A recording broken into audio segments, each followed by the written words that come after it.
ditemukan tadi malam dan bisa kembali ke Makassar pada hari ini. Ya. Dan tadi sudah dicek kesehatannya, alhamdulillah tidak ada tanda-tanda penganiayaan.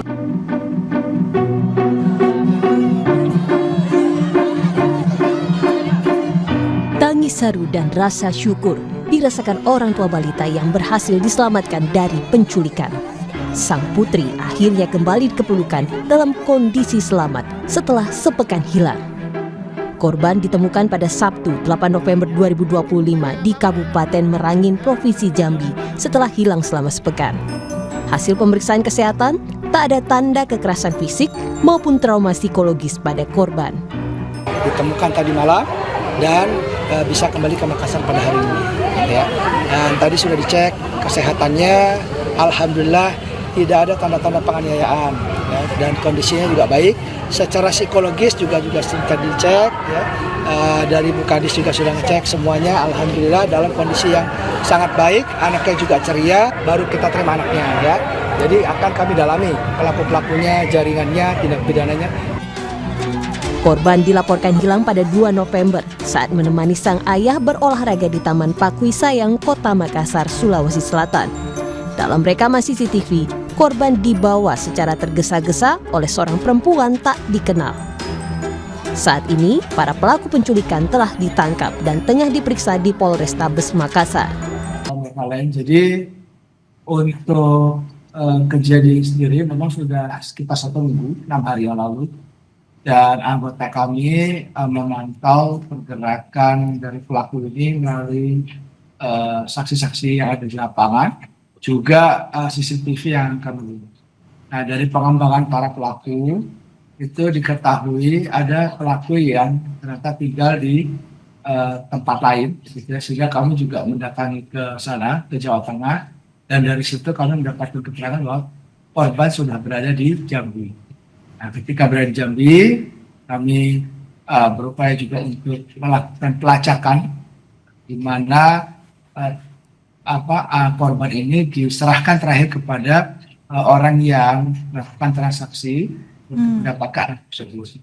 Sehingga dari situ kami berhasil menemukan anaknya di Jambi, di tengah pedalaman begitu, tengah hutan. Setelah itu kami bernegosiasi untuk bisa mengambil kembali anaknya dan bisa kembali lagi ke Makassar pada hari ini. Oke, dari peristiwa ini ada berapa pelaku yang terlibat, Pak? Dan selama sepekan hilang, korban dibawa kemana saja? Untuk pelaku, besok kami akan rilis. Sampai saat ini kami masih melakukan pemeriksaan. Nah, jadi pemeriksaan itu dilakukan maraton mulai dari beberapa hari lalu. Besok kami akan rilis beberapa pelaku dan perannya masing-masing. Oke, berarti bisa dibilang pelaku ini tidak hanya dari Makassar yang kemudian tadi di rekaman CCTV yang hanya menggeret korban begitu ya Pak? Berarti ada ada pelaku lainnya begitu yang kemudian membentuk sebuah jaringan untuk melakukan peristiwa ini? Nah, yang jelas memang pelakunya ada beberapa, ya, karena memang ini kan dilakukan dari satu tempat ke tempat lain. Jadi ada beberapa, dan ini masih kami lakukan pemeriksaan semua. Apakah pelaku ini bagian dari sindikat penculikan anak, Pak? Karena pelaku menjual melalui media sosial? Ya, memang diketahui ada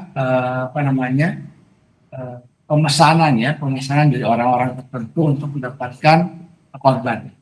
Tapi memang ini semua masih kami dalami, Pak Valen.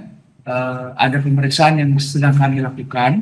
Nah, insya Allah besok sudah bisa kami jelaskan semua ke halayak umum untuk semua kegiatan mulai dari awal, kemana saja, dan pelakunya berapa orang. Nah, itu besok kami akan jelaskan semua.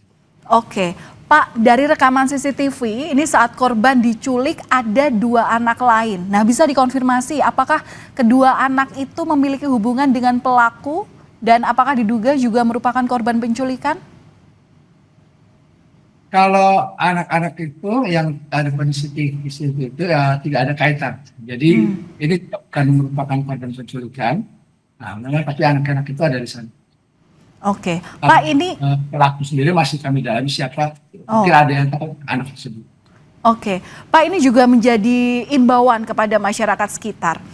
tentu memang penjagaan, pengawasan itu adalah yang utama yang harus diterapkan oleh orang tua, termasuk juga orang-orang terdekat dari anak.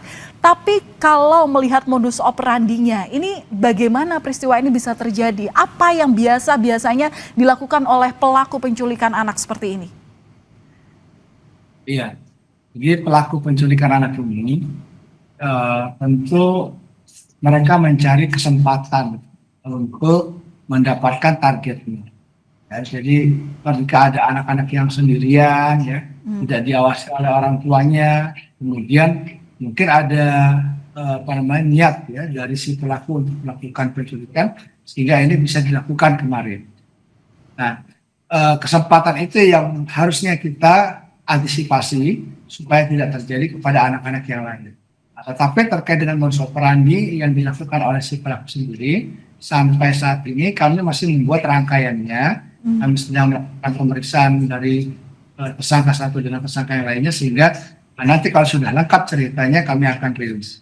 Oke, kami apresiasi penindakan yang dilakukan oleh Polri sehingga anak bisa kembali ke orang tuanya, ke pangkuan orang tuanya. Tapi kejadian ini, korban balita usia 4 tahun ini adalah korban pertama atau sudah ada korban lainnya juga, Pak? Ya, itu juga yang masih kami dalami dari pelaku ini. Berapa korban yang sudah pernah mereka ambil, gitu ya. Nanti dari hasil pemeriksaan akan kami sampaikan. Tapi korban ini yang kami dapatkan kemarin itu sudah kami lakukan pemeriksaan dan kesehatannya juga cukup baik, ya, sangat baik, malah secara psikologis juga sangat baik. Sudah dilihat oleh dinas terkait. Dan alhamdulillah tadi kembali dengan keadaan